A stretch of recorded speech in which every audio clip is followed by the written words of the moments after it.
We're headed toward an exciting, all-renewable energy future. Wind and solar will power the world of tomorrow. And tomorrow isn't far off. It's time to wake up. You're having a dream. Here's the reality. Oil, natural gas, and coal provide 84% of all the world's energy. That's down just 2 percentage points from 20 years ago. And oil still powers nearly 97% of all global transportation. Contrary to headlines claiming that we're rapidly transitioning away from fossil fuels, it's just not happening. 2 decades and $5 trillion of governments investing in green energy, and we've barely moved the needle. This was supposed to be easy. Why is it so hard? In a word, rocks. To get the same amount of energy from solar and wind that we now get from fossil fuels, we're going to have to massively increase mining by more than 1,000%.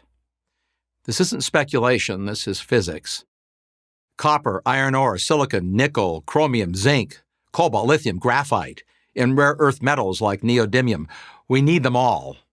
And then those metals and materials have to be turned into motors, turbine blades, solar panels, batteries, and hundreds of other industrial components. That also takes lots of energy, which requires even more mining. As a World Bank study put it, these green technologies are in fact significantly more material intensive than our current energy mix. That may be the understatement of the century. Raw materials account for 50 to 70% of the costs to manufacture both solar panels and batteries. Until now, it hasn't really mattered that much because wind and solar still account for only a few percentage points of the global energy supply. They're an applause line for environmentalists, not a major energy player, and it's unlikely they will be in the foreseeable future. But for the sake of argument, let's say we sharply ramp up mining. Where would these new mines be located? Well, for one, China. That country is today the single largest source of most of our critical energy materials. The United States is not only a minor player, but is dependent on imports for 100% of 17 critical minerals. Do we want to give China more political and economic leverage? Europe has made itself dependent on Russia for 40% of its natural gas. How well has that worked out? Ironically, we have all the minerals we need right here in North America. But good luck trying to get them out of the ground. Proposals to build mines in the United States and increasingly almost everywhere else meet fierce opposition, if not outright bans. To give just one example, in 2022, the Biden administration canceled a proposed copper and nickel mine in northern Minnesota. This was after years of delays navigating a maze of environmental regulations. And yes, the same environmentalists and green-leaning politicians who tout all the benefits of electric cars are the same people who make mining the materials essential to build those cars, like copper and nickel, all but impossible. Try to square that circle. So far, we've only talked about today's energy needs. What about tomorrow's? Future energy demand will be far greater than today's. That's been true for the entire history of civilization. The future will not only have more people, but also more innovations.